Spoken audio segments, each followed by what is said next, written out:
Assalamualaikum warahmatullahi wabarakatuh. Perkenalkan, nama saya Siti Jenab sebagai tutor mata pelajaran ekonomi di PKBM Bina Pandu Mandiri Ciamis. Pada kesempatan kali ini di kelas 11 semester 2 saya akan membahas mengenai perpajakan dalam pembangunan ekonomi. Silakan disimak videonya. Materi-materi yang akan dibahas pada kesempatan kali ini diantaranya ada definisi pajak, ciri-ciri pajak, fungsi dan manfaat pajak, dan jenis-jenis pajak. Yang pertama ada definisi pajak. Pajak sama dengan iuran, yang mana iuran atau kontribusi wajib dari rakyat, baik perseorangan atau badan usaha, kepada negara yang diatur dalam undang-undang. Pajak menjadi satu di antara sumber pendapatan negara yang penting, sehingga dapat dipaksakan pemungutannya sesuai dengan undang-undang yang berlaku. Jadi, pajak itu merupakan iuran yang wajib dari rakyat. Sehingga ketika warga atau masyarakat tidak membayar pajak, ini dapat dipaksakan pembayarannya. Karena salah satu sumber pendapatan negara itu adanya dari pembayaran pajak. Yang mana nantinya pajak ini juga akan disalurkan untuk rakyat juga, seperti itu. Dasar hukum pajak. Pajak diatur dalam Undang-Undang Dasar 1945 Pasal 23A, yang mana bunyinya pajak dan pemungutan lain yang bersifat memaksa untuk keperluan negara diatur dengan undang-undang. Nah, jadi kita sebagai warga negara yang baik harus taat dalam membayar pajak. Nah, di sini kita akan membahas mengenai ciri-ciri pajak. Yang pertama, pajak itu merupakan iuran sebagian kekayaan individu atau badan usaha untuk kas negara yang diatur dalam undang-undang. Sudah jelas ya bahwa pajak itu diatur dalam undang-undang, sehingga kita harus taat dalam membayar pajak. Yang kedua, pemungutan pajak bersifat memaksa, terus-menerus, dan rakyat tidak dapat mendapatkan imbalan secara langsung. Nah, tadi kan dikatakan bahwa pajak itu nantinya juga untuk kesejahteraan rakyat. Namun ini tidak dapat didapatkan secara langsung, tapi ada tahapannya. Yang ketiga, penerimaan pajak digunakan untuk negara dalam membiayai pengeluaran negara dalam melayani kepentingan rakyat. Nah, tadi sudah dikatakan bahwa pajak itu nantinya juga untuk kemakmuran rakyat itu sendiri. Nah, yang selanjutnya kita akan membahas mengenai fungsi dari adanya pajak. Yang pertama ada fungsi anggaran. Dalam fungsi anggaran, pajak ini berfungsi sebagai sumber pendapatan kas negara yang akan digunakan untuk membiayai pengeluaran negara ke beberapa sektor. Di antaranya ada sektor pendidikan, sektor pembangunan, gaji ASN, dan juga lain-lain. Yang kedua ada fungsi stabilisasi, yang mana di sini pajak ini berfungsi untuk alat penyeimbangan perekonomian negara agar tidak terjadi inflasi. Nah, inflasi ini adalah kenaikan barang dan jasa secara terus-menerus dalam kurun waktu yang sangat lama, sehingga dengan adanya pajak ini dapat menghambat atau dapat mengurangi terjadinya inflasi.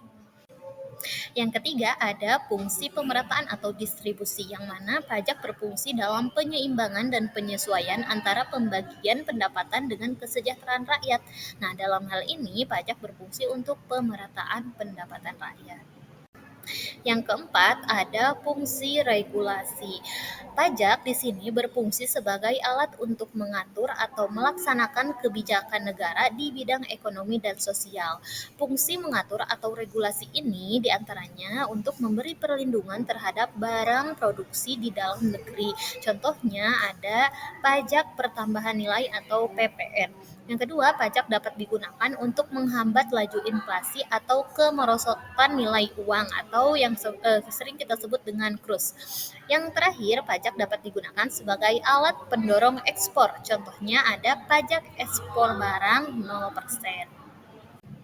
Nah, setelah tadi kita membahas mengenai fungsi pajak, di sini juga kita akan membahas manfaat daripada kita membayar pajak. Untuk apa sih kita harus membayar pajak? Apa manfaatnya? Nah, di sini kita akan membahas itu. Yang pertama, manfaatnya itu untuk membiayai pengeluaran umum negara. Misalnya dalam pembangunan fasilitas umum yang bermanfaat bagi rakyat. Contohnya ada rumah sakit, jalan raya, jembatan, dan juga lain-lain.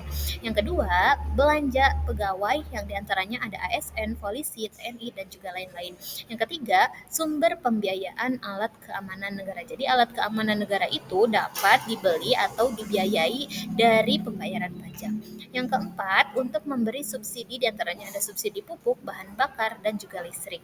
Yang kelima, untuk membayar hutang negara. Dan yang terakhir, untuk menyediakan fasilitas bantuan beras, kesehatan, pendidikan gratis bagi masyarakat yang kurang. Nah, itu beberapa manfaat dari pembayaran pajak. Yang terakhir, kita akan membahas mengenai jenis-jenis pajak. Yang pertama, jenis pajak berdasarkan cara pemungutannya. Yang pertama ada pajak langsung. Pajak langsung merupakan pajak yang dibebankan harus ditanggung oleh wajib pajak itu sendiri dan tidak boleh dilimpahkan ke orang lain. Contohnya dari pajak langsung itu ada pajak penghasilan, pajak kekayaan, pajak bumi dan juga bangunan, dan pajak kendaraan bermotor. Yang kedua ada pajak tidak langsung. Nah, ini kebalikannya dari pajak langsung, yang mana pajak tidak langsung ini merupakan pajak yang pemungutannya dapat dialihkan ke orang lain. Contohnya di sini ada pajak penjualan, bea balik nama, dan pajak pertambahan nilai atau PPN. Yang kedua ada jenis pajak berdasarkan lembaga yang memungutnya, yaitu ada pajak negara dan juga pajak daerah. Pajak negara ini merupakan pajak yang dipungut oleh pemerintah pusat melalui aparat negara, yaitu Direktorat Jenderal Pajak, Direktorat Jenderal Bea dan Cukai, ataupun kantor inspeksi pajak yang tersebar di seluruh Indonesia. Yang kedua ada pajak daerah atau lokal, yang mana pajak daerah ini merupakan pajak yang dipungut oleh pemerintahan daerah, yang kewajiban pajaknya hanya terbatas pada rakyat daerah tersebut. Pajak daerah atau lokal ini dipungut oleh pemerintahan daerah tingkat 1 atau pemerintahan daerah tingkat 2. Nah, itu pajak berdasarkan lembaga yang memungutnya. Nah, kalau yang terakhir ini ada jenis pajak berdasarkan objek yang dikenakan, yaitu yang pertama ada pajak subjektif.